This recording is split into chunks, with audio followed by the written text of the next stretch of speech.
The water reached her chin, and Sergeant First Class Tamara O'Yelleran did not move. 14 hours in the tidal estuary had turned her legs to numb weights beneath the surface, but her arms burned with the effort of holding the rifle above the waves. The M110 had to stay dry. Everything else could drown. Her spotter was screaming something from the shoreline, but his voice came through waterlogged and distant, like a memory she could not quite reach. The tide was still rising. The shot window was still 30 minutes away. And somewhere in the sawgrass 400 meters to the east, a target was waiting to determine whether the last 2 weeks of hell had meant anything at all. 2 weeks earlier, the Georgia heat had hit her like a physical wall when she stepped off the transport at the Joint Special Operations Training Center. Before we get into what happened next, drop a comment and let us know where you're watching from today. Maybe you have witnessed someone face impossible odds in your own community. Tamara had faced heat before, spent enough time in desert deployments to know how sun could cook the fight out of a soldier. But coastal Georgia carried something different in its air. Humidity that wrapped around the lungs and squeezed. Salt that worked its way into everything. She shouldered her duffel and walked toward the cluster of buildings that would either make her career or end it. 16 candidates stood in formation when she arrived. 15 men and her. The math was not new. She had been the only woman in rooms full of men since basic training, had learned to read the calculations happening behind their eyes in a half-second before they decided what kind of problem she was going to be. Some of them looked away when she took her place at the end of the line. Others stared a beat too long. One of them, a kid who could not have been older than 21 with a sunburn already forming across his pale forehead, gave her a small nod. Private First Class Wakefield, she would learn later. Montana farm boy. Nervous hands, but steady eyes. The man who stepped in front of them wore the rank of Master Sergeant and the expression of someone who had stopped finding joy in anything years ago. Colt Brannigan. Tamara had heard the name before, whispered in the way soldiers whisper about storms they hope to avoid. Legendary sniper. Harder instructor. She watched him scan the line of candidates with the disinterest of a butcher examining livestock and felt the exact moment his gaze found her and stopped. "Well now," he said, and the words carried the slow drawl of weaponized patience. "Looks like we got ourselves a diversity higher this cycle." Nobody laughed, not because it was not expected, but because nobody wanted to draw attention. Tamara kept her eyes forward and her face empty. This was also not new. Brannigan walked the line, stopping in front of each candidate long enough to make them sweat, but he kept circling back to her, kept finding reasons to stand close enough that she could smell the tobacco on his breath. Sergeant First Class O'Yelleran, he read from his clipboard. 3 deployments. Marksmanship awards. Impressive resume for someone who probably got half of it handed to her for being the right demographic at the right time. She said nothing. There was nothing to say that would not make it worse. The first day was processing an equipment issue. The second day was physical assessment. Tamara finished the run in the top 5, completed the obstacle course with a time that made Pruitt, the compact Detroit native who would become her spotter, raise an eyebrow in reluctant acknowledgement. None of it mattered to Brannigan. He found faults in her form that existed only in his imagination. Dot points for infractions he invented on the spot. The other candidates saw it happening, and most of them looked away. On the third night, she found Wakefield sitting alone behind the barracks with his head in his hands. He had made an error during equipment inspection, left a lens cap unseated. Brannigan had noticed and announced that such carelessness in the field would get men killed. Announced that Wakefield would be dropped from the program in the morning. Tamara sat down next to him without asking permission. The kid looked like he had been crying, but she pretended not to notice. "It was my lens cap," she said. Wakefield looked up. "What?" "I borrowed your scope yesterday to check the zero on mine. Must have forgotten to seat it properly when I put it back. My mistake." The lie was transparent. They both knew it. But when Brannigan came to formally process Wakefield out the next morning, Tamara was already standing at attention outside his office with a statement taking responsibility for the equipment failure. Brannigan looked at her like she had just handed him exactly what he wanted. "Protecting the weak ones now," he said. "That is real sweet, Sergeant." We will see how long that instinct serves you out in the drowning ground. He let Wakefield stay. And for the rest of the week, every exercise, every evaluation, every moment of training carried an extra weight when it came to Tamara. She was not just trying to qualify. She was being hunted. The estuary training area sat 3 miles east of the main facility. The candidates could see it from the barracks windows, a maze of tidal channels and mud flats and sawgrass that shifted with every cycle of the moon. Old-timers called it the drowning ground, and they did not say it like a joke. The night before the final qualification exercise was announced, Tamara stood at the window, watching the distant water catch the last of the daylight. Her rifle lay disassembled on the bunk behind her, cleaned and oiled with the obsessive care she had learned from her father. Every piece in its place, every surface mirror smooth. The rifle was the one thing in this place that would not betray her. Brannigan gathered them the next morning with a smile that did not reach his eyes. The final exercise, he announced, would take place in the estuary. 48 hours, multiple targets, full tidal conditions. He looked directly at Tamara when he said the last part. I hope everyone here knows how to swim. Range qualification day arrived under a sky the color of bruised metal. Tamara had been awake since 4, running through her breathing exercises in the dark while the other candidates snored in their bunks. The M110 was already waiting for her, cleaned twice more since the night before, zeroed to a precision that bordered on obsession. Her father had taught her that a weapon was a promise. You made it to yourself, and you kept it with your hands. The range stretched out over 1,000 meters of coastal scrubland, targets positioned at intervals that would test everything from basic marksmanship to the outer edges of what the rifle could do. Tamara settled into her position at the first station and felt the familiar calm descend. The world narrowed to the scope, the crosshairs, the space between heartbeats where the shot lived. She fired. Center mass. Adjusted for the coastal wind and fired again. Center mass.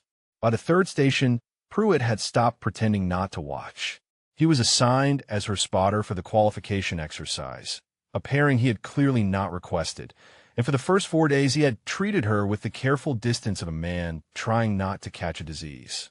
Now he stood slightly behind her with his arms crossed, and something shifting in his expression.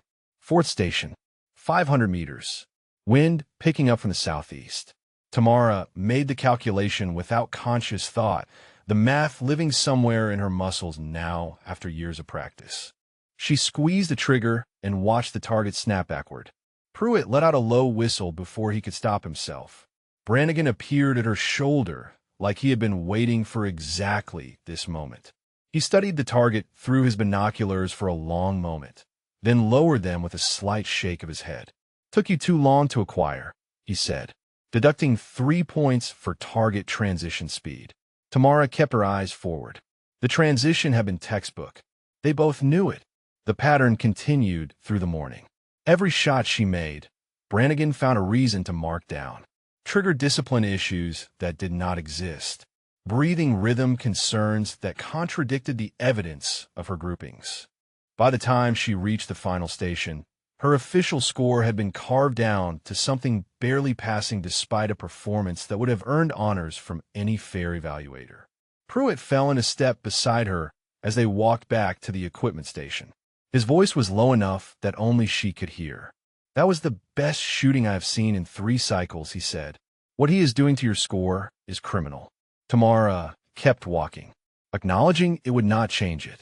The afternoon brought classroom instruction on tidal patterns and estuary navigation. Brannigan lectured from the front of the room with a map of the drowning ground projected behind him, and Tamara noticed how his eyes kept finding her even when he was supposedly addressing the whole group. He talked about the dangers of the estuary like a man describing a lover. The channels that could shift overnight. The mud that could swallow a man to his waist in seconds. The tides that came in faster than anyone expected, especially during storm season. This is not a swimming pool, he said. This is not some controlled environment where someone is going to blow a whistle if you get into trouble. The estuary does not care about your training. It does not care about your qualifications. It does not care whether you live or die. The only thing standing between you and a very ugly end is your own judgment and the judgment of your teammates. He paused to let that sink in. In my experience, he continued, some people have better judgment than others. Some people understand their limitations. Some people know when they are in over their heads. And some people have to learn the hard way. After the lecture, Tamara found herself walking toward the eastern edge of the compound where a low building housed the memorial wall. She had seen it mentioned in the facility literature, a tribute to snipers who had given their lives in service, but she had not yet found time to visit. Now something pulled her toward it, some instinct she could not name. The wall held dozens of photographs, each one mounted with a small plaque listing name, rank, dates of service, and location of death. Tamara walked slowly along the rows, reading names she did not recognize from places she knew too well. Karengal Valley, Fallujah, Helmand Province. The geography of American war written in the faces of the dead. She stopped at a photograph near the center of the wall. A woman, Staff Sergeant Lucia Vega, the plaque read, killed in action, Karengal Valley, Afghanistan. The date was 7 years ago. Tamara studied the face in the photograph, the confident smile, the eyes that held no knowledge of what was coming. Beside Vega in the photo, arm around her shoulder, stood a younger version of Colt Brannigan. He was smiling too. You knew her. Tamara turned. CSM Whitfield stood in the doorway, his presence so quiet she had not heard him approach. He was a tall man, African-American, with 30 years of service written in the careful way he held himself. She had noticed him watching her during training, always from a distance, never interfering. Now he stepped into the room and stood beside her in front of the photograph.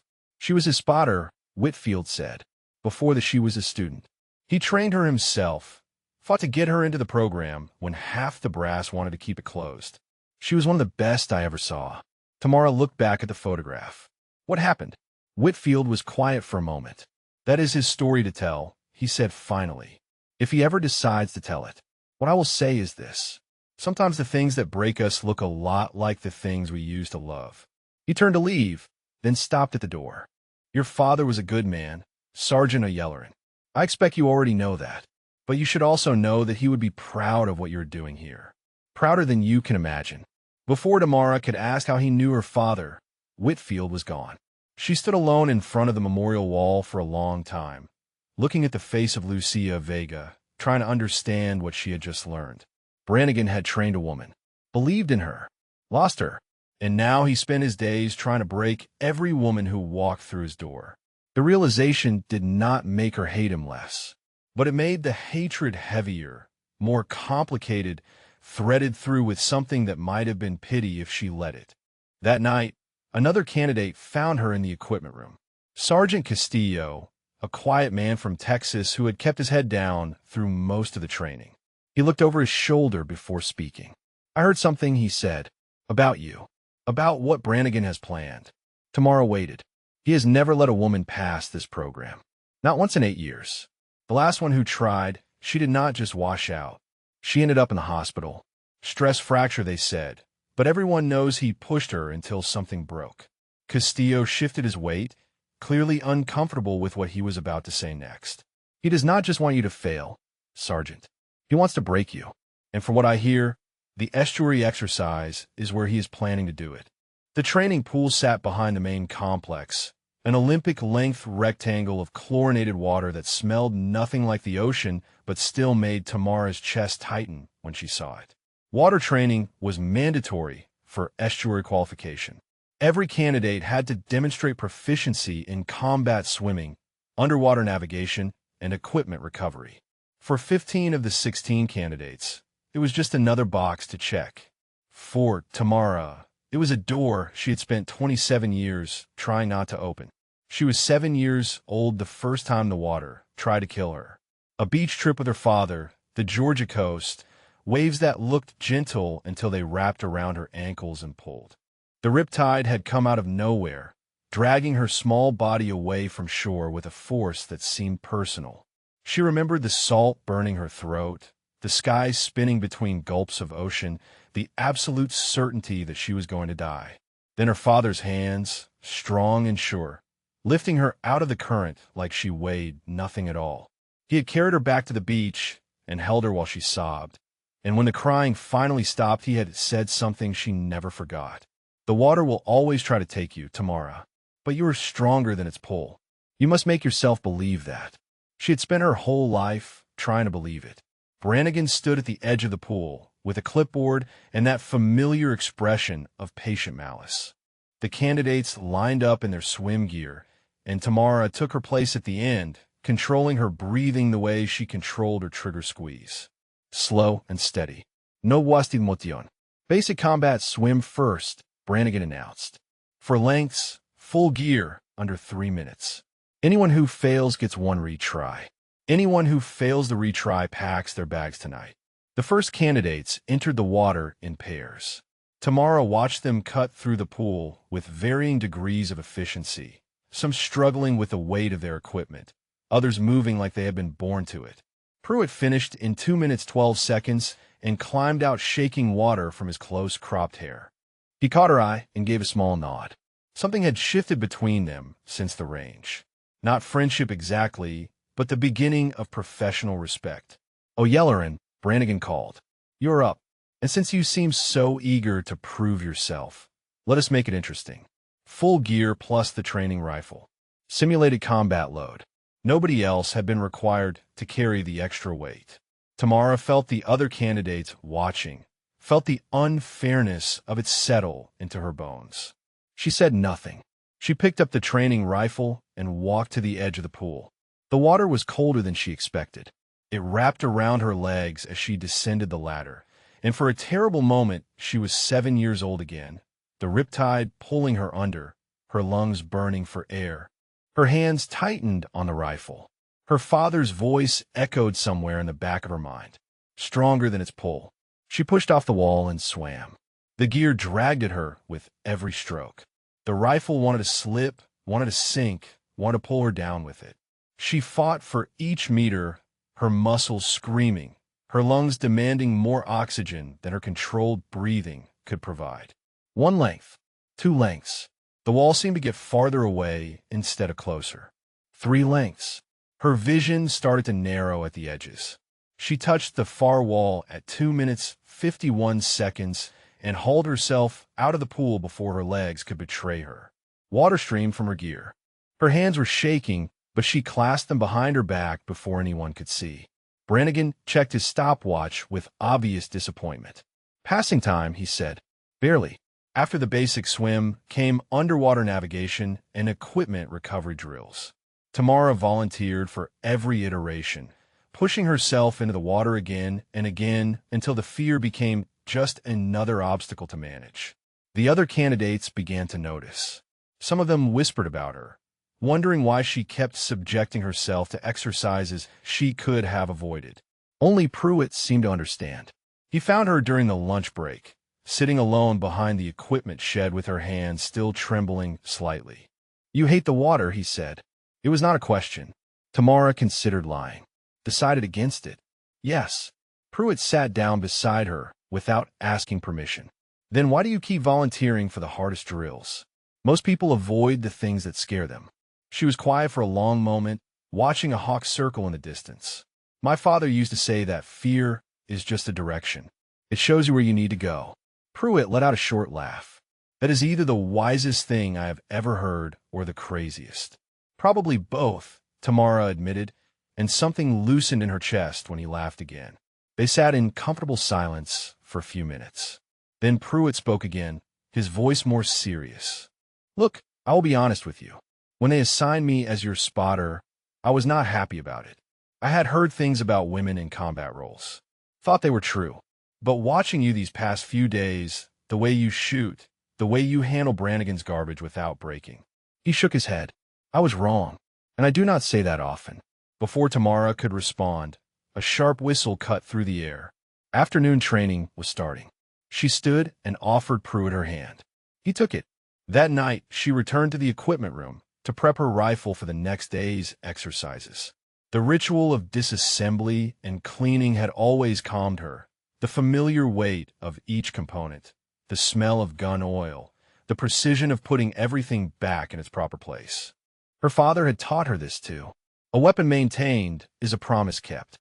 She was halfway through the reassembly when she noticed it. The scope. The elevation turret was off by 3 clicks, enough to throw her zero completely at any distance beyond 200 meters. She had checked it that morning. Triple-checked it. There was no way she had made this mistake. Someone had been in her equipment. Tamara sat very still for a long moment, the implications settling over her like cold water. Sabotage. Someone wanted her to fail badly enough to tamper with a rifle. Someone with access to the equipment room. Someone who knew exactly how to damage her performance without leaving obvious evidence. She thought about reporting it. Thought about the investigation that would follow, the accusations, the denials.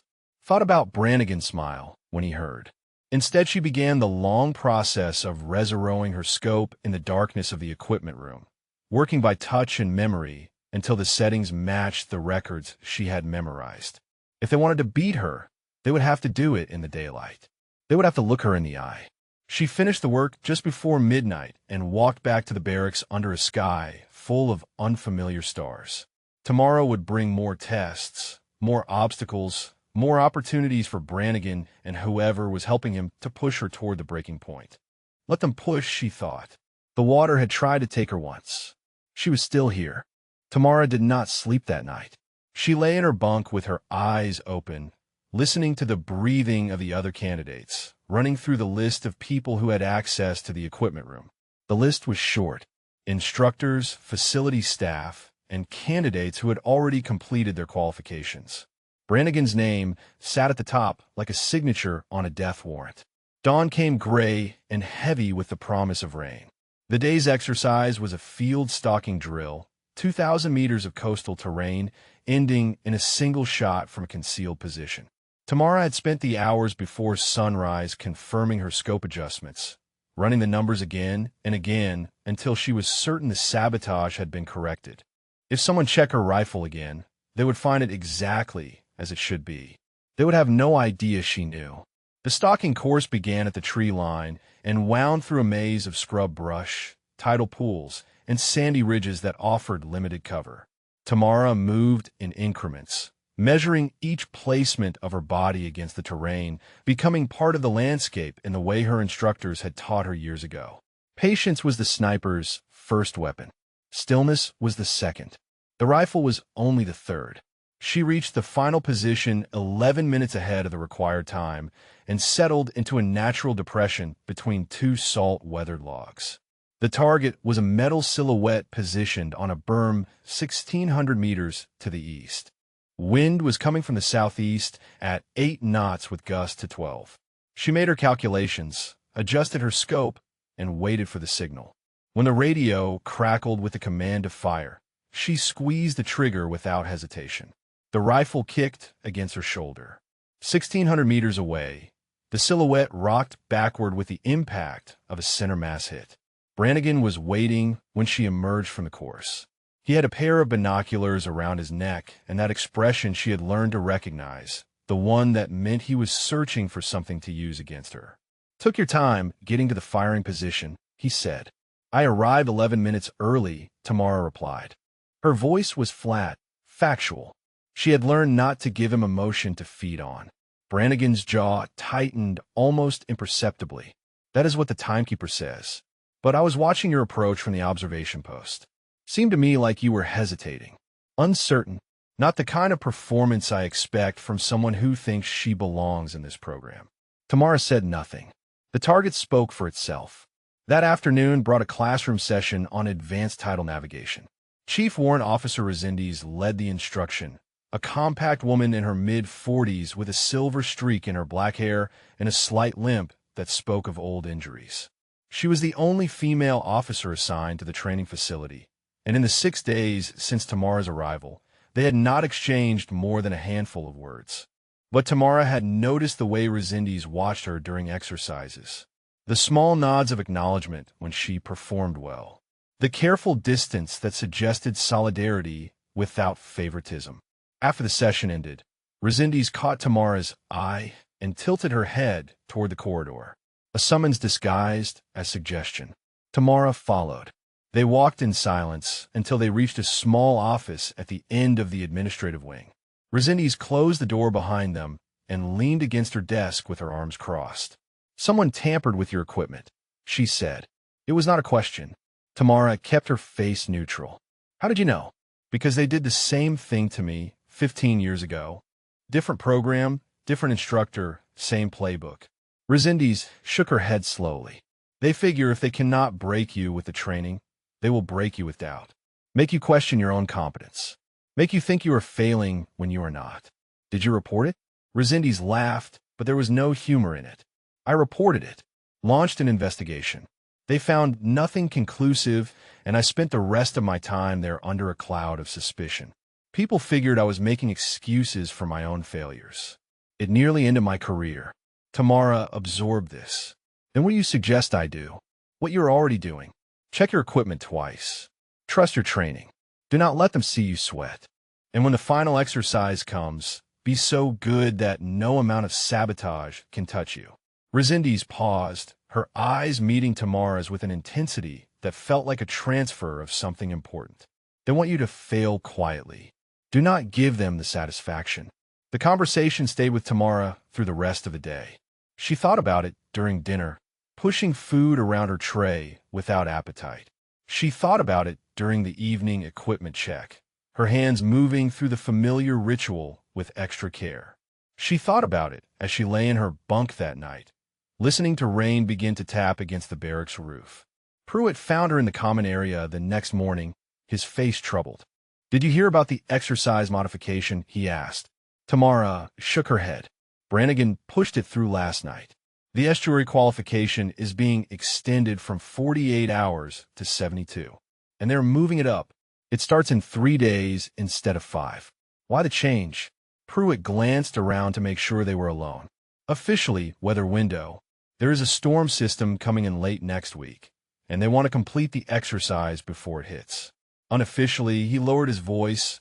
"I heard Brannigan talking to one of the other instructors. He said he wanted to make sure certain candidates did not have time to prepare properly." Tamara felt the weight of it settle onto her shoulders. 3 days, 72 hours in the estuary, and Brannigan was designing every aspect of it to maximize her chances of failure. That afternoon, Brannigan called her into his office. The room was small and sparse, military standard furniture, a single window overlooking the distant water of the estuary. He sat behind his desk with her personnel file open in front of him, and he did not invite her to sit. "Your father was a fisherman," he said. The words came out casual, almost friendly, but Tamara heard the blade hidden underneath. "Born in Nigeria, immigrated when you were 6, worked the shrimp boats out of Brunswick until he died. Heart attack, was it? Out on the water?" Tamara's hands tightened at her sides. "Yes." Brannigan nodded slowly, his eyes never leaving her face. "Spent his whole life on the ocean. I bet he taught you a few things about the water. Tides, currents, how to read the weather." He leaned forward, and now the pretense of friendliness was gone entirely. "Let's see if his daughter can swim." The dismissal was implicit. Tamara turned and walked out of the office without another word.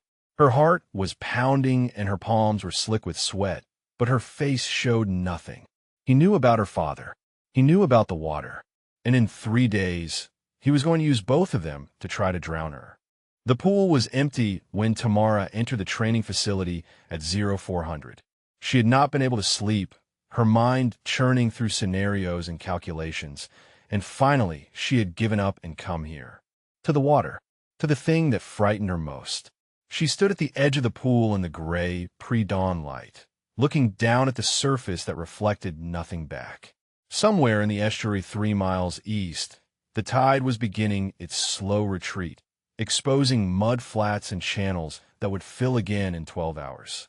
In 2 days, she would be out there, submerged in water that did not care whether she lived or died, trying to prove something to men who had already decided she would fail.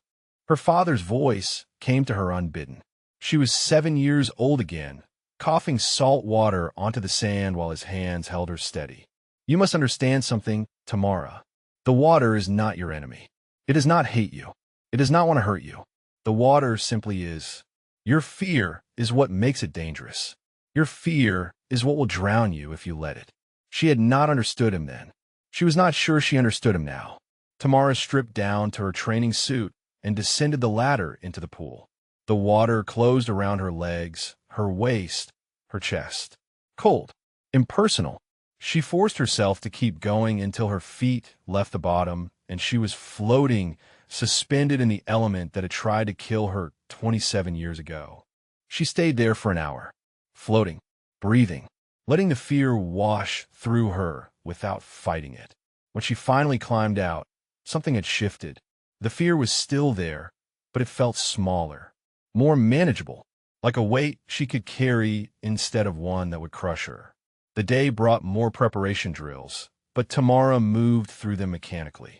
Her mind was elsewhere, replaying the conversation with Brannigan, turning over the implications of what he knew and how he planned to use it.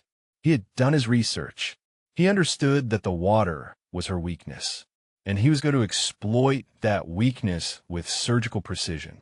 That evening she found herself at the memorial wall again, standing in front of the photograph of Lucia Vega. The woman smiled out at her from 7 years in the past, frozen in a moment before everything went wrong. Tamara studied the face, looking for something she could not name. A warning, a lesson, some hint of how to survive what was coming. She was still standing there when Wakefield appeared in the doorway. "Sergeant O'Yelleran," he said. His voice was hesitant, uncertain. "I wanted to thank you for what you did, taking the blame for my mistake. You did not have to do that." Tamara turned to face him. The kid looked younger than his 21 years, his sunburn fading now into a farmer's tan, his eyes carrying a weight they had not held when he first arrived. The program was changing him. Whether for better or worse remained to be seen. "You would have done the same for me," she said. Wakefield shook his head. "I do not know if I would have. That is the honest truth. But I want to be the kind of person who would." He paused, struggling with something. "I also wanted to tell you that I do not believe what Master Sergeant Brannigan says about you. About women not belonging here. I have seen you train. You are better than most of us."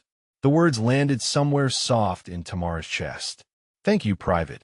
After Wakefield left, she remained at the memorial wall until the light faded completely. Then she walked back to the barracks through air that smelled like coming rain. The water drill the next morning was the final evaluation before the estuary exercise. Full combat load, timed swim, underwater equipment retrieval. Tamara entered the pool with her usual controlled breathing, her usual measured strokes. She was halfway through the second length when it happened. The flashback came without warning. One moment she was swimming, the next she was 7 years old, the riptide wrapping around her legs, the sky spinning, her lungs burning for air that would not come. She stopped moving. Her body locked. Water splashed over her face, and she gasped, inhaling chlorine and panic in equal measure. She went under.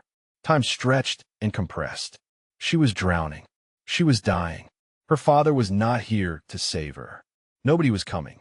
The water was finally going to finish what had started 27 years ago. Then hands were grabbing her, pulling her up, and she broke the surface coughing and gasping while Pruitt held her steady at the edge of the pool. Brannigan's voice cut through the chaos. "Well now, looks like someone has a problem with water after all." Tamara could not see his face through the chlorine burning her eyes, but she could hear the satisfaction in his voice. The triumph. He had been waiting for this moment, and she had handed it to him. The word spread through the candidate pool within hours. Sergeant O'Yelleran froze during water training.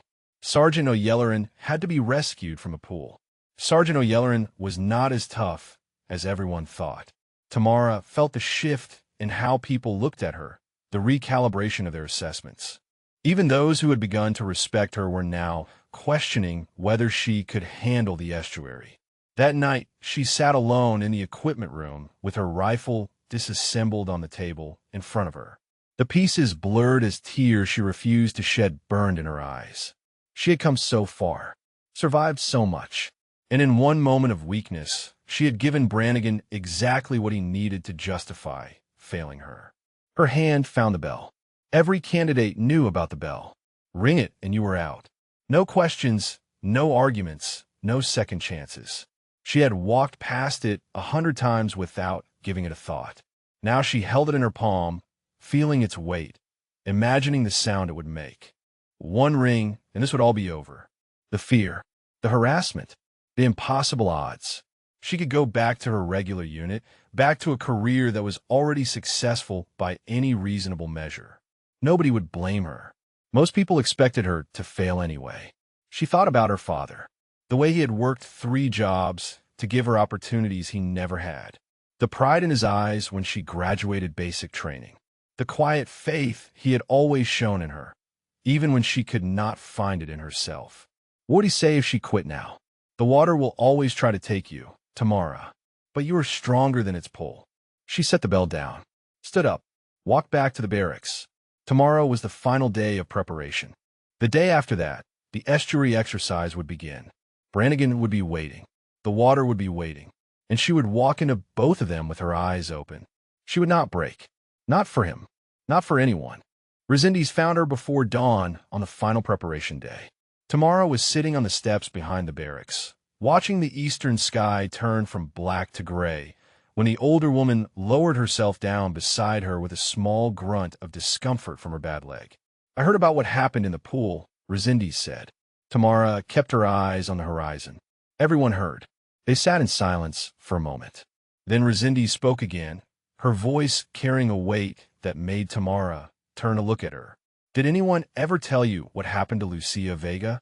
The name hit Tamara like a physical blow. Brannigan spotted her, the woman in the photograph. She shook her head. Resendiz pulled a cigarette from her pocket, but did not light it, just turned it over in her fingers like a worry stone. "I was there," she said. "Corangle Valley, 7 years ago. Different unit, but we were running joint operations. Brannigan and Vega were the best sniper team in theater. Everyone knew it. She was his student, his protege. Some people said she was better than him, though nobody said it to his face." "What happened to her?" Resendiz was quiet for a long moment. "They were in a hide," she said finally. "Overwatch position on a village where we had intel about a high-value target. They had been there for 36 hours when the ambush hit. Taliban had spotted them somehow, came in from 3 directions. Brannigan took a round in the shoulder in the first volley. Could not shoot, could barely move. Vega dragged him into cover and held off the assault by herself for almost 20 minutes until extraction could reach them." Tamara felt the story settling into her understanding like pieces of a puzzle finding their places. "She saved his life.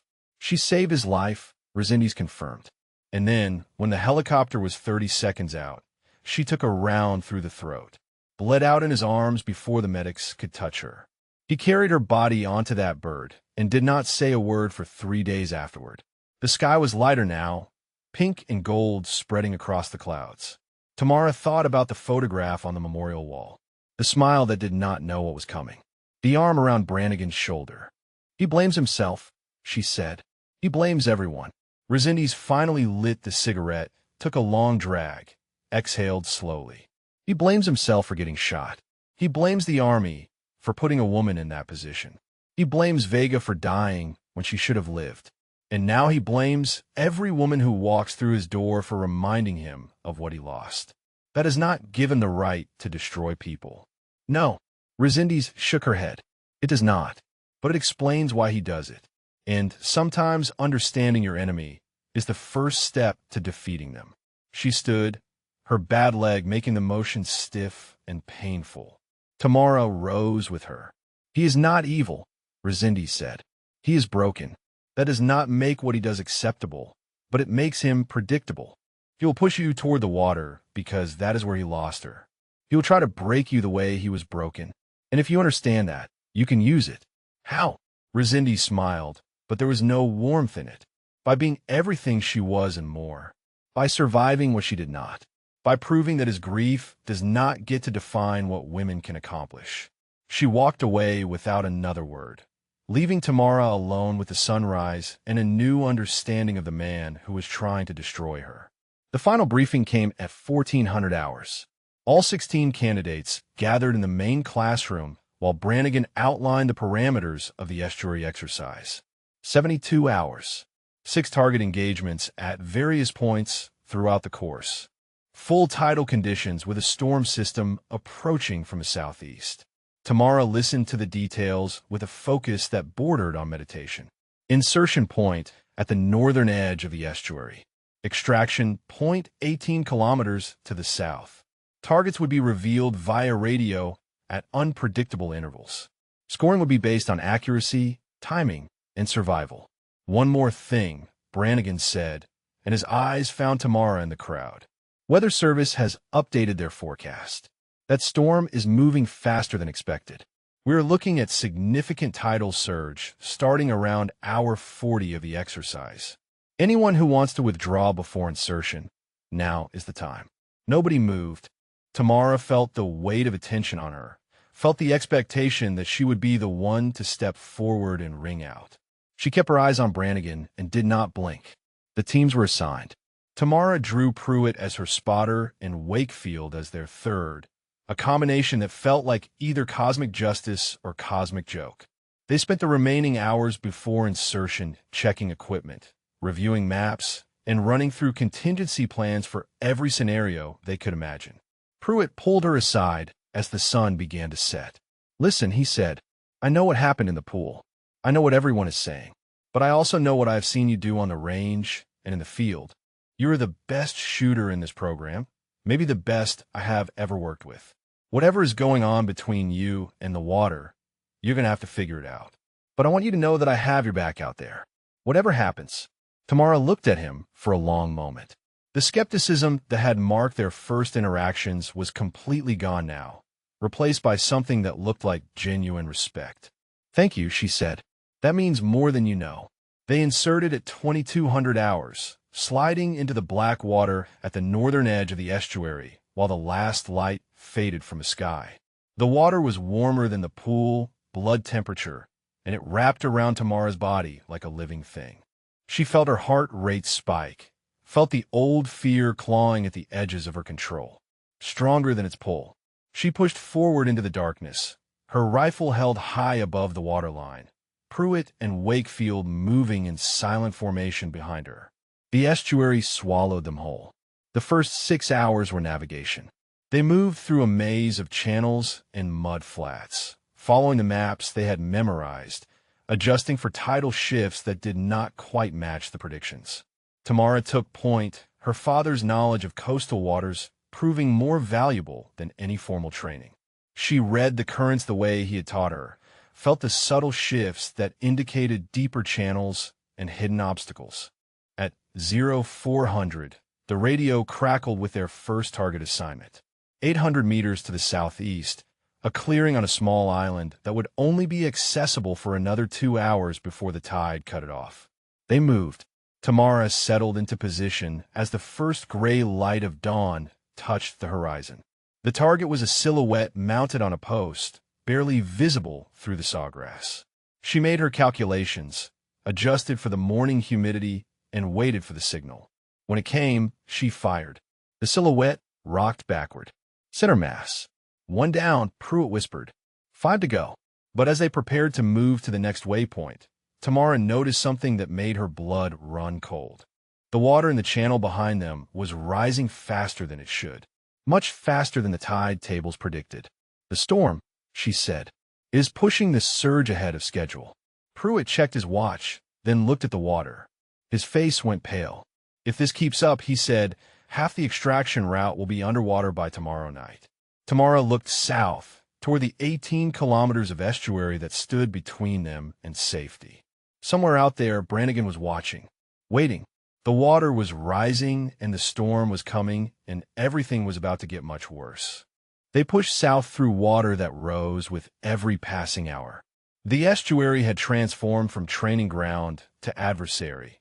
Channels that should have been knee-deep, now reaching Tamara's waist. Mud flats that should have provided solid footing, now submerged beneath murky current. The storm was still hours away, but its influence was already reshaping the landscape around them. The second target came at 0900. 1,000-meter shot across open water to a platform barely visible through morning haze. Tamara found a stable position on a partially submerged log.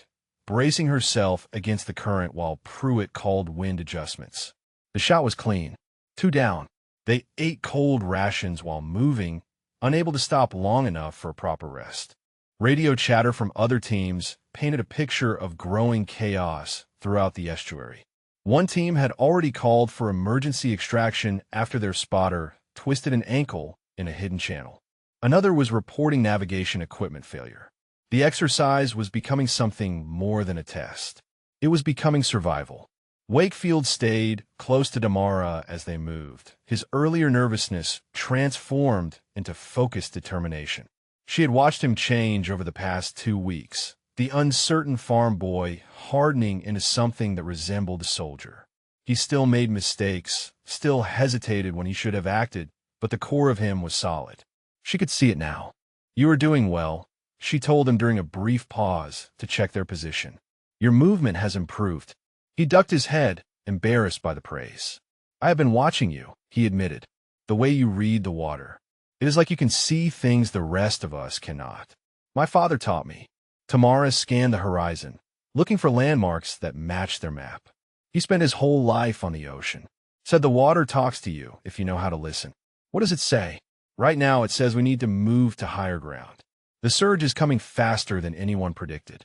They adjusted their route, abandoning the planned path in favor of a ridge line that would keep them above the rising water. It cost them time, but kept them alive.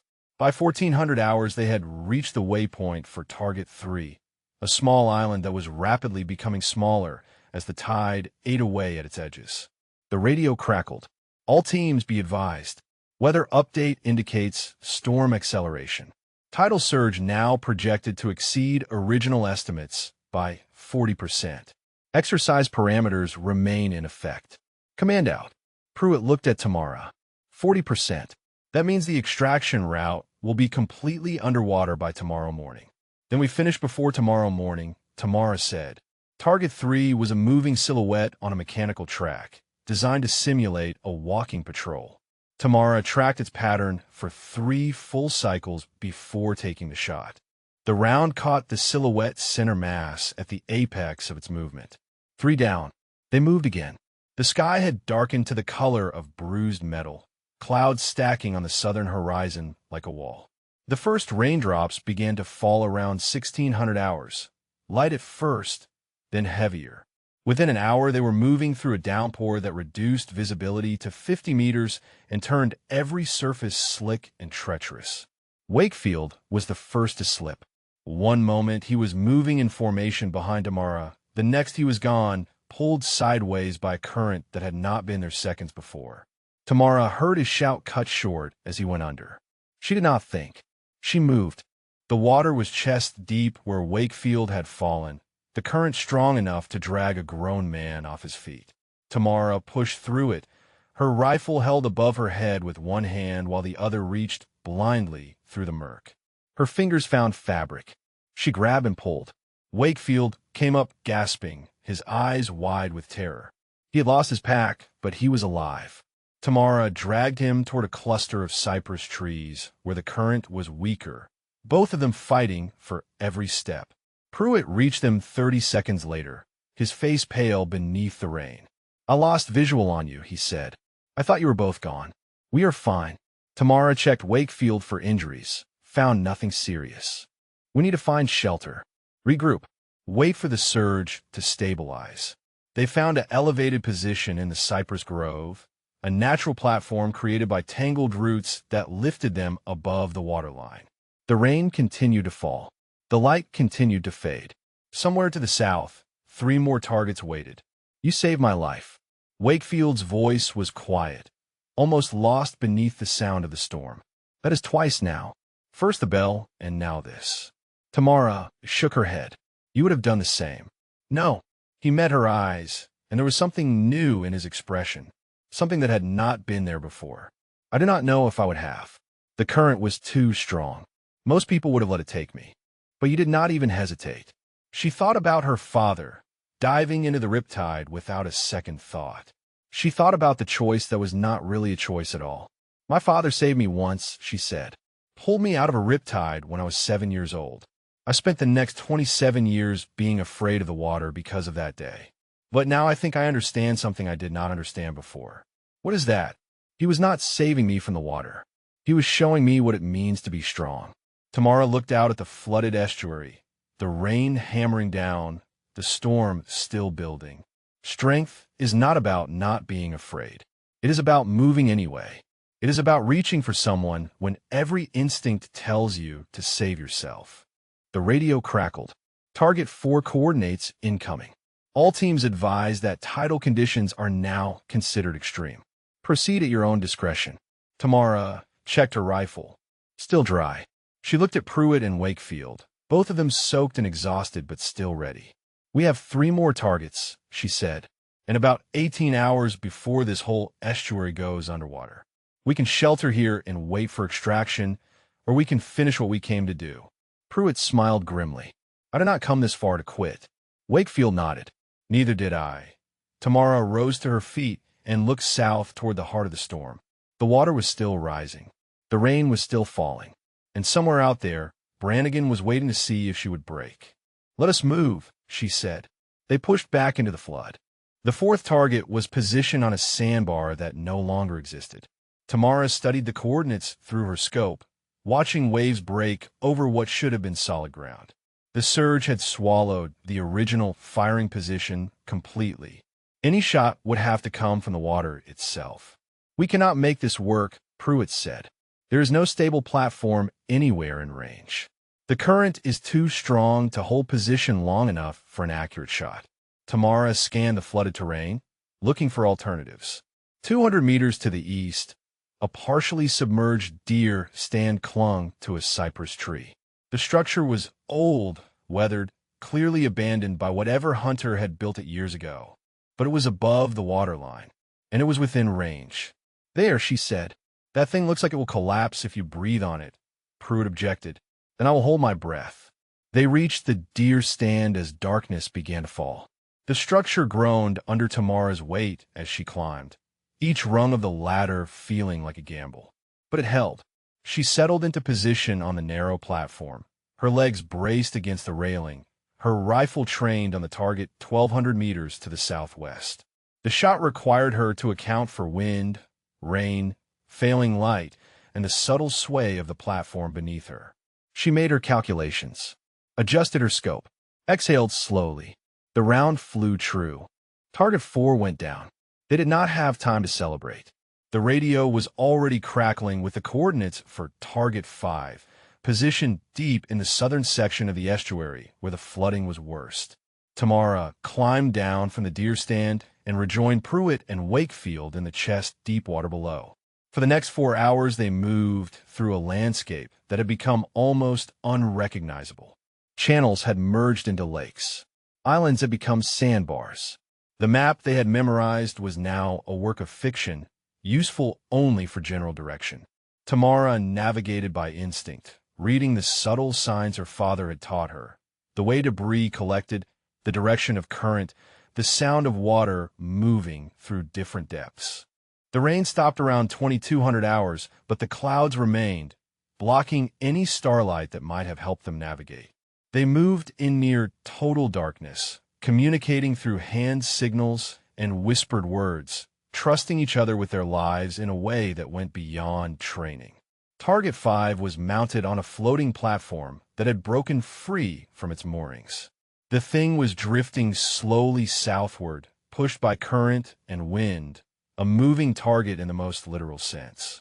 Tamara tracked it for 15 minutes before finding a position stable enough to take the shot. The round caught the silhouette just as a gust of wind pushed the platform sideways. Not center mass, low and to the right, but still a hit. 5 down, Pruitt said. 1 to go. The final target coordinates came at 0100 hours. Tamara read them twice, then a third time, certain she had made an error. The position was in the deepest part of the estuary, a tidal channel that would be underwater even at low tide. At current surge levels, the water there would be over her head. She showed the coordinates to Pruitt. His face went pale in the dim light of his flashlight. This is impossible, he said. There is no way to take a shot from that position. You would have to be submerged to your neck just to reach it. Tamara thought about Brannigan, thought about what Resendiz had told her. He will push you toward the water because that is where he lost her. He will try to break you the way he was broken. This was not an accident. This was not a random assignment. This was a final test designed specifically for her. A test that Brannigan believed she would fail. The radio crackled again. Brannigan's voice this time, not the standard command channel. Sergeant O'Yelleran, I know you're receiving this. Current conditions have exceeded safe parameters for the final target engagement. You are authorized to abort and proceed directly to extraction. Your score will be calculated based on completed targets. No penalty will be assessed for the incomplete engagement. Tamara listened to the words, heard what was underneath them. He was giving her a way out, a way to fail gracefully, to wash out without the humiliation of a DNF. He expected her to take it, expected the water to finally beat her the way it had beaten him. She turned off the radio. Pruitt stared at her. What are you doing? Finishing the exercise. Tamara. His voice was sharp with concern. You heard him. The conditions are beyond safe parameters. Nobody would blame you for aborting. She met his eyes in the darkness. Would you abort? He was quiet for a long moment. Then he shook his head. No, I would not. Then neither will I. They reached the final target zone just before 0300 hours. The water was exactly as deep as Tamara had feared. The channel was completely flooded, the surface broken only by the tops of sawgrass that swayed in the current like the hair of drowned women. Somewhere in that darkness, 700 meters to the east, the final target waited. Tamara found the only viable position, a submerged ridge that would put her chest deep in the tidal surge with her rifle barely above the waterline. The shot window was 3 hours away, timed to coincide with a specific lighting condition that the exercise parameters required. 3 hours of standing in rising water, holding her weapon above the waves, waiting for a moment that might never come. She thought about her father, the way he had stood waist deep in the ocean, teaching her to cast a net. The patience in his hands, the certainty in his voice. The water will always try to take you, Tamara, but you are stronger than its pull. She stepped into the channel. The water rose around her immediately, cold despite the Georgia heat, hungry in the way water always felt to her. It reached her waist, her chest, her shoulders. She planted her feet in the mud below and raised her rifle above her head. And she waited. The water reached her chin within the first hour. Tamara stood motionless in the tidal channel, her boots sunk 6 inches into the mud below, her arms burning with the effort of holding the M110 above the surface. The rifle had to stay dry. Everything else was negotiable. Her body could suffer. Her mind could scream. But the rifle had to stay dry. Pruitt and Wakefield had taken position on a narrow strip of higher ground 30 meters to her north. She could hear them occasionally, their voices carrying across the water in fragments. Checking her status, offering encouragement, counting down the time until the shot window opened. 2 hours and 47 minutes remaining, Pruitt called out. How are you holding up? Tamara did not waste energy on a response. She focused on her breathing, on the rhythm her father had taught her for long hours on the fishing boats. In through the nose for 4 counts. Hold for 4 counts. Out through the mouth for 4 counts. Repeat. The rhythm became a mantra, a wall between her conscious mind and the panic that clawed at the edges of her control. The water was alive around her. She felt it moving against her body, currents shifting as the tide continued to push inland. Small things brushed against her legs beneath the surface, fish or debris or something worse.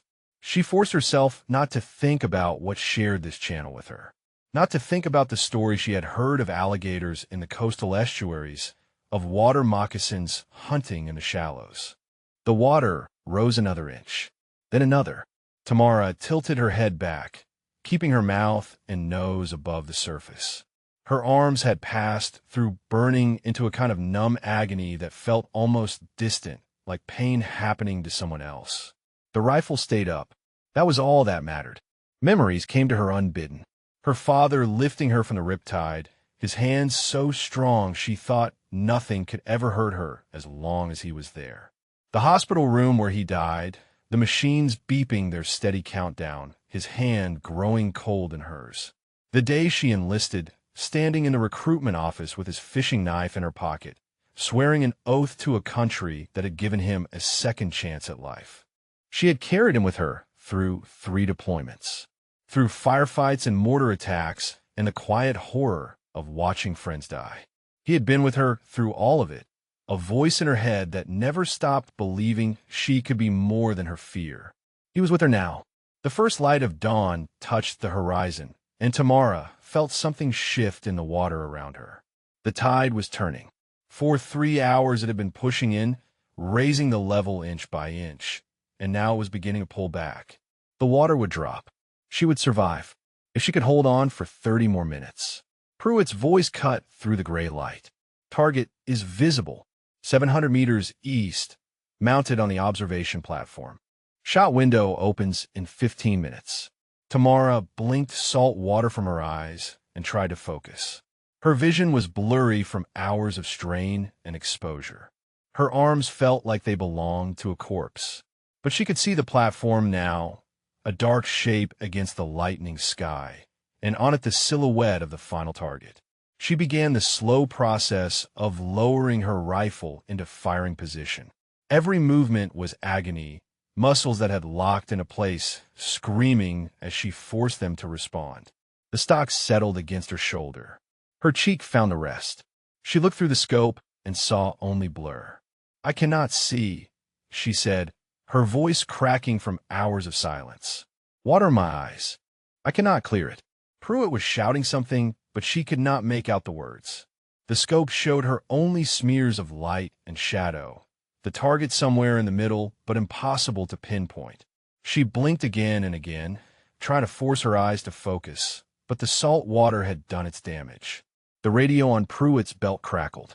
Shot window opening in 60 seconds. Tamara made a decision. She closed her eyes completely. Let the scope become irrelevant. Let her vision become irrelevant. She had made this shot 1,000 times in training. She knew the distance. She knew the wind. She knew exactly where the target was positioned because she had been staring at that platform for 3 hours, burning its location into her mind. She did not need to see. She needed to trust. 45 seconds. Her breathing steadied. The pain in her arms faded. The water around her became just another variable, no different than wind or humidity or elevation. Her father's voice filled the silence where her fear had been. "You're stronger than its pull." 30 seconds. She felt the shot before she took it. Felt the path the bullet would travel, the arc it would trace through the dawn air, the point where it would meet the target. This was what all the training had been for. Not the mechanics. The faith. 15 seconds. Tamara exhaled. Her finger found the trigger. She fired. The rifle kicked against her shoulder and she heard, distantly, the sound of metal striking metal 700 meters away. Pruitt was screaming. Wakefield was screaming.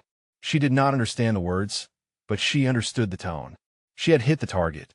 Then Pruitt's voice cut through the chaos with something that was not celebration. "Tamara, there's a second target. It just appeared on the platform. You have 10 seconds. A second target. Not in the briefing. Not in the exercise parameters. Something Brannigan had added. One final obstacle to ensure she would fail." Tamara did not think. She cycled the bolt, chambered a new round, and swung her rifle toward the platform. Her eyes were still useless, still burning with salt, but she could see a shape moving where no shape had been before. 800 meters. Wind from the southeast. Elevation unchanged. She did not have time to calculate, did not have time to doubt. She fired. The silence that followed stretched into eternity. Tamara stood in the receding water with her rifle still raised, her body finally beginning to shake as the adrenaline released its grip. She could not see the platform, could not see whether she had hit or missed. Then Pruitt's voice, quiet with disbelief. "Center mass. Both targets. Tamara, you did it. You did it." The rifle slipped from her fingers as her arms finally gave out. She caught it before it hit the water, some instinct deeper than exhaustion, keeping the weapon safe. The water was at her chest now, dropping fast as the tide retreated. She had done it. 14 hours in the water. 2 shots she should not have been able to make. And she was still standing. Pruitt was in the water now, moving toward her, Wakefield right behind him. They reached her just as her legs began to buckle, each of them taking an arm, holding her up when her body could no longer do it alone. "We need to get her to extraction," Pruitt said. "She is hypothermic. She needs medical attention now." Tamara tried to speak, but the words would not come. The world was going gray at the edges, consciousness slipping away like the tide. The last thing she heard before the darkness took her was Wakefield's voice, young and awed and full of something that sounded like reverence. "Did you see that shot? Did you see what she just did?" She woke to the sound of helicopter rotors and the smell of antiseptic. The medical bay at the training facility was small and bright, afternoon sunlight streaming through windows she did not remember seeing before. Tamara tried to sit up and immediately regretted it, as every muscle in her body screamed in protest. She fell back against the pillow and stared at the ceiling, trying to piece together the fragments of memory that floated just beyond her reach. The water, the shot, the second target appearing from nowhere. Pruitt's voice telling her she had done it. "Easy, Sergeant." A medic appeared at her bedside, young and efficient, checking the 4 line that fed into her arm. "You have been out for about 6 hours. Moderate hypothermia, severe muscle fatigue, mild dehydration. Nothing permanent, but you push your body to the edge. The exercise, did I complete it?" The medic smiled. "You'll have to ask someone with a higher pay grade than me. But I can tell you that half the base has been talking about what you did out there. Word travels fast." She slept again after that, a dreamless darkness that felt like mercy. When she woke the second time, the light had changed to the golden hue of early evening, and Pruitt was sitting in the chair beside her bed. "Hey," he said, "welcome back to the land of the living." Tamara managed to push herself into a sitting position this time, her muscles protesting but obeying. "How long?" "About 10 hours total since we pulled you out of the water." Pruitt leaned forward, his elbows on his knees. "They had to warm you up slowly. Doc said another hour in that water, and we might have lost you." "Wakefield?" "He is fine. Minor exhaustion. Nothing serious. He has been by 3 times to check on you. Kid thinks you walk on water now." Pruitt paused, then laughed at his own words. "Poor choice of phrase, I guess." Tamara almost smiled. "The scores. Did they post the scores?" Pruitt's expression shifted into something she could not quite read. "They posted them about an hour ago. You want the good news or the great news? Just tell me. You qualified, not just passed. You posted the highest score in the program's history. Both shots on the final target were confirmed hits. The second one, the surprise target that Brannigan added without telling anyone, that was an 800-meter headshot with impaired vision and active tidal conditions." Pruitt shook his head slowly. The evaluators had to review the footage 3 times because they did not believe it. Tamara let the words sink in. Highest score in the program's history. She thought about all the men who had come through this course, all the years of candidates, all the records that had been set and broken, and she had beaten them all. What about Brannigan? Pruitt's jaw tightened. He has been in meetings with the command staff since the scores were posted, apparently adding that second target without authorization violated about 6 different protocols. There are also questions being raised about the exercise parameters, the timing, the conditions he pushed everyone into. Resendiz filed a formal complaint this morning. "He tried to kill me. He tried to break you." Pruitt met her eyes. "He failed." A knock at the door interrupted them. CSM Whitfield stepped into the room, his presence filling the small space with the quiet authority that came from 3 decades of service. He nodded to Pruitt, who took the hint and stood. "I will check on you later," Pruitt said. "Get some rest. You earned it." After he left, Whitfield took the chair he had vacated. The old soldier sat in silence for a long moment, studying Tamara with eyes that seemed to see more than they should. "I spoke with the range master who verified your shots," he said finally. 23 years I have been associated with this program in one capacity or another. I have never seen anything like what you did out there. I did what I had to do." "No." Whitfield shook his head. "You did what nobody believed was possible. There is a difference." He reached into his pocket and pulled out a small object that glinted in the fading light. Tamara recognized it immediately. A fishing lure, old and weathered, the kind her father used to make by hand in their garage on Sunday afternoons. "Where did you get that?" "Your father gave it to me," Whitfield said. 15 years ago, before you enlisted. He told me that one day his daughter was going to do something that would make the whole world pay attention. He asked me to give this to you when that day came." Tamara took the lure with trembling hands. The metal was worn smooth from years of use, but she could still see the careful craftsmanship, the attention to detail that her father brought to everything he did. Tears burned in her eyes, and she did not try to stop them. "He knew," she whispered. "He knew I would end up here. He knew you would end up somewhere that mattered." Whitfield's voice was gentle. "He used to talk about you all the time at the veterans' meetings. His daughter, the soldier. His daughter, who was afraid of nothing. I was afraid of everything. And you did it anyway. That is what courage is, Sergeant. Not the absence of fear. The choice to move forward despite it." They sat together in the quiet of the medical bay as the sun sank toward the horizon. Tamara held her father's lure and let the tears fall, grieving and celebrating in the same breath. She had carried him with her into the water. She had carried him with her through the darkness. And somehow, across the years and beyond death itself, he had known she would emerge on the other side. A commotion in the hallway drew their attention. Voices raised in argument, footsteps approaching rapidly. Whitfield stood and moved to the door just as it swung open. Brannigan stood in the doorway. He looked older than he had 2 weeks ago, the lines in his face deeper, the coldness in his eyes replaced by something more complicated. He glanced at Whitfield, then fixed his gaze on Tamara. "I need to speak with her," he said. "Alone." Whitfield did not move. "That is up to the sergeant." Tamara looked at the man who had tried to destroy her. The man who had lost someone he loved and spent 7 years punishing others for his own guilt.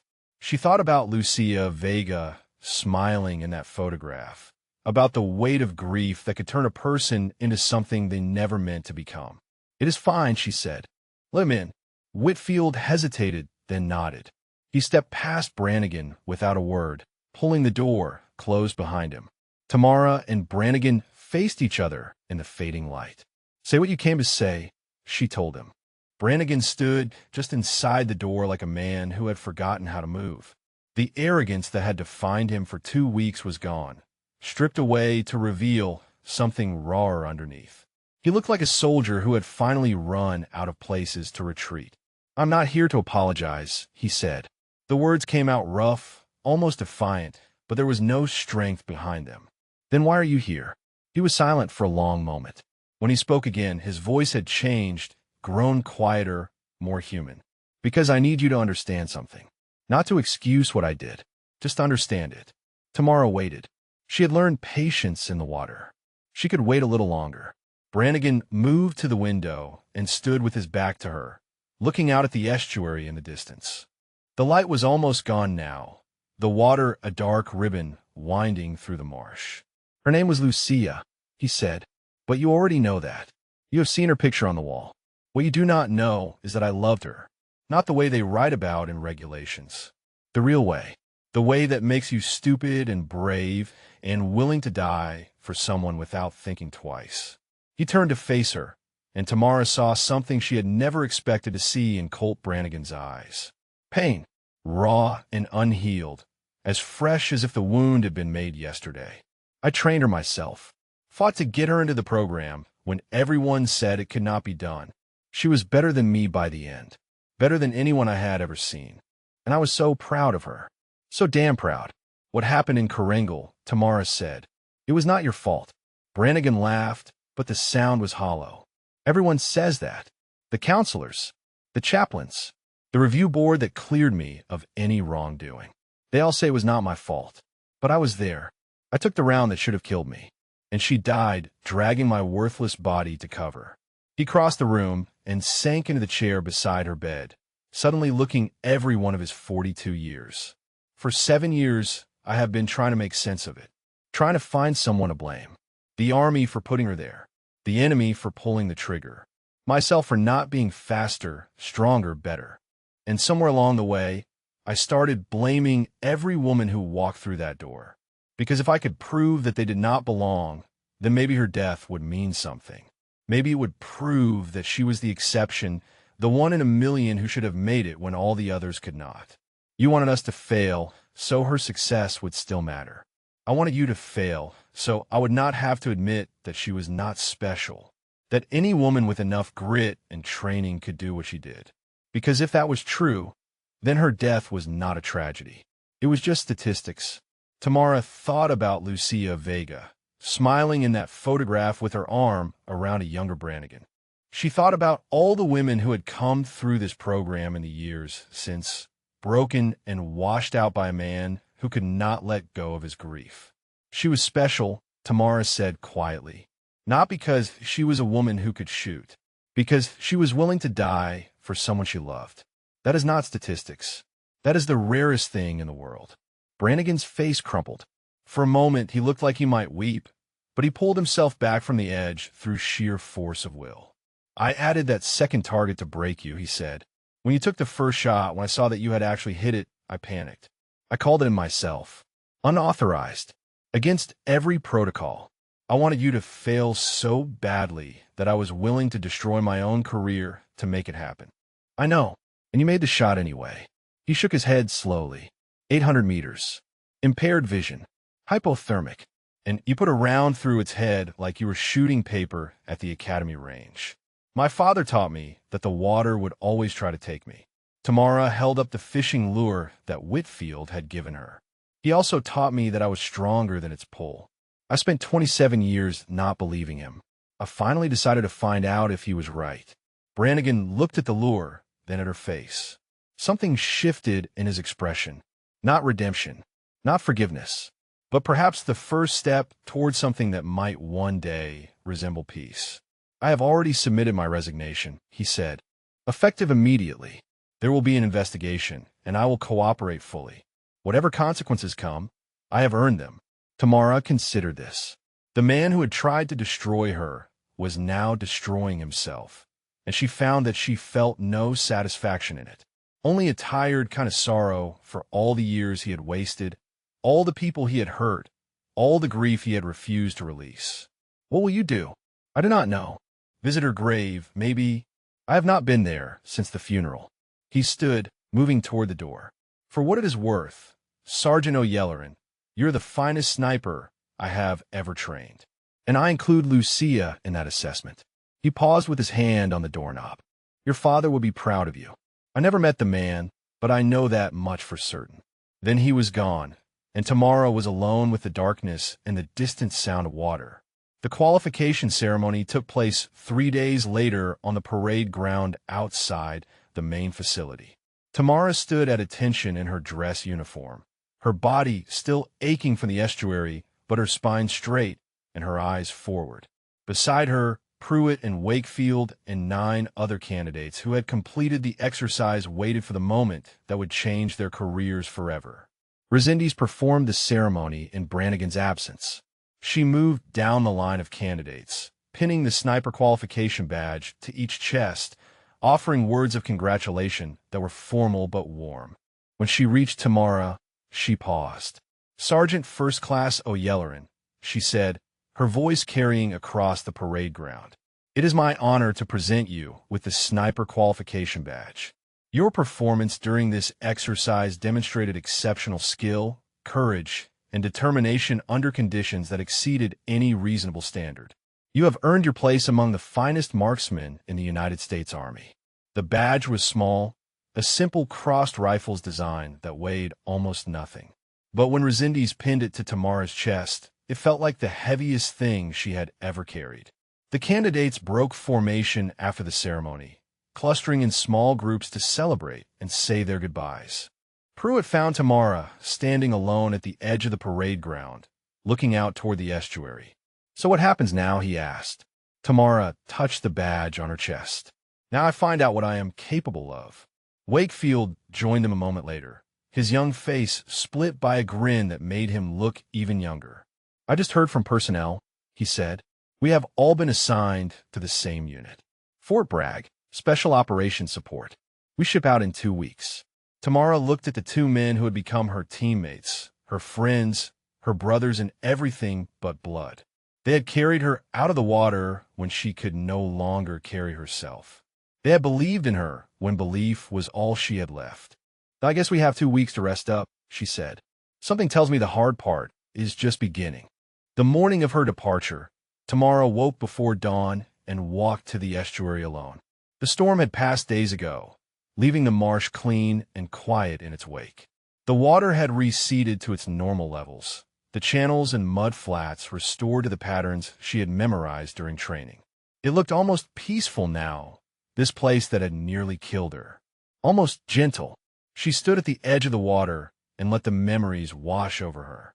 The 14 hours of cold and fear and desperate hope. The moment when her vision failed and she had to trust something deeper than sight. The sound of Pruitt's voice telling her she had done the impossible. Her father's lure was in her pocket. She pulled it out and held it up to the first light of dawn, watching the metal catch the sun. He had made this with his own hands, poured his patience and skill into every curve and angle. He had carried it with him on the fishing boats, used it to pull life from the water that had once tried to take his daughter. She thought about keeping it, thought about carrying it with her to Fort Bragg and beyond, a talisman against whatever darkness waited in her future. But that was not what he would have wanted. He had never been a man who held on to things. He had always believed in letting go. Tamara drew her arm back and threw the lure as far as she could. It arced through the morning air and landed in the channel with a small splash, sinking quickly into the dark water. A gift returned to the element that had shaped both their lives. "Goodbye, Papa," she whispered. "Thank you for teaching me to swim." She stood there for a long time, watching the water move and shift in the early light. The fear was still there, somewhere deep in her chest, but it felt different now. Smaller, quieter, a companion rather than an enemy. The sound of footsteps on the gravel path behind her broke the silence. She turned to find Whitfield approaching, his dress uniform immaculate despite the early hour. "I thought I might find you here," he said. Tamara looked back at the water. "I wanted to say goodbye." Whitfield came to stand beside her, his hands clasped behind his back in the posture of a lifetime soldier. "The estuary has claimed a lot of people over the years," he said. "Candidates who were not ready. Instructors who pushed too hard. Even a few who just got unlucky. But I have never seen anyone claim it back the way you did. I did not claim anything. I just survived." "No." Whitfield shook his head. "You did more than survive. You transformed. The woman who walked into that water is not the same woman standing here now. You left something behind in that channel, and you brought something new back out." Tamara thought about this. He was right, she realized. Something had changed in those 14 hours. Something fundamental. The woman who had frozen in the training pool, who had held the bell in her hand and considered ringing it, that woman was gone. In her place stood someone who knew exactly what she was capable of. Someone who had looked into the darkness and refused to blink. "I received your deployment orders this morning," Whitfield continued. "Special operations support, like they told you. But there is something else. Something they did not mention." "What?" "The unit you have been assigned to is preparing for a coastal operation. Amphibious insertion, tidal zone reconnaissance. The kind of work that requires someone who can operate in water as well as on land." Whitfield turned to look at her. "They specifically requested you, Sergeant O'Yellerin. Word of what you did here is already spread further than you know. You're not just qualified anymore. You are in demand." Tamara absorbed this. A coastal operation. More water. More tides. More opportunities to face the thing that had terrified her for 27 years.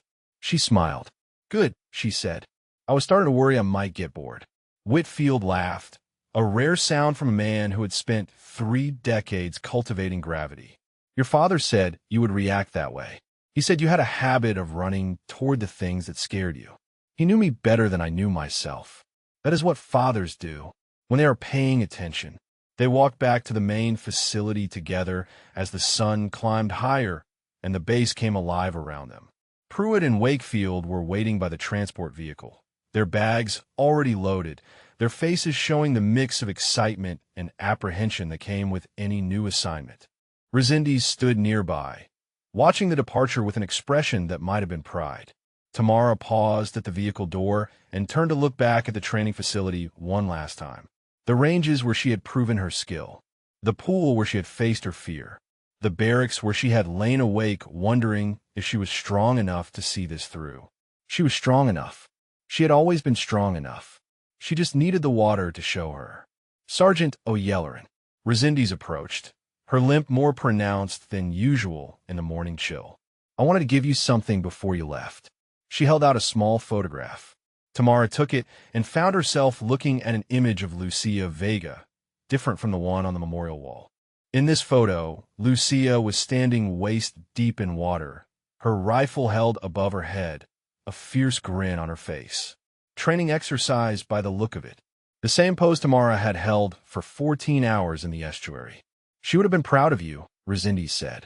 I think she would have seen herself in what you accomplished.